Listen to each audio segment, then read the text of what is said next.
Sur la place du Foirail ce matin, ils sont encore nombreux à rêver d'obtenir le sésame pour le salon de l'agriculture. Parmi eux, il y a les petits nouveaux. C'est le cas de Cyril Vieillefond. Il a longtemps hésité et finalement, avec son fils, il a décidé de présenter Lactée, une génisse de 27 mois. Il faut oser venir là.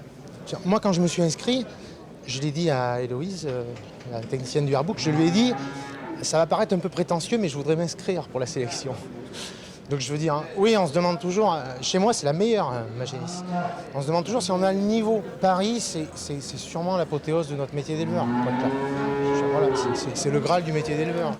166 animaux inscrits et seulement 40 places, forcément il faut choisir.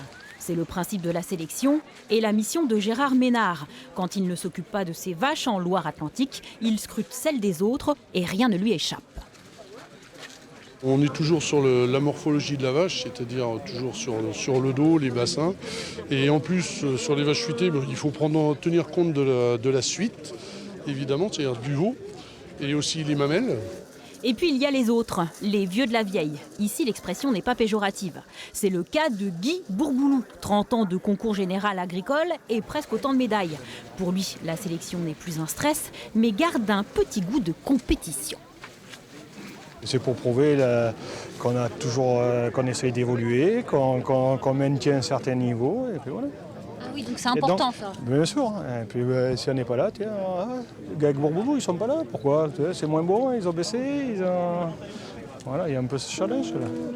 Après la gadoue de Lubersac, les heureux sélectionnés prendront la direction de Paris pour retrouver les strass et la paille du Salon international de l'agriculture.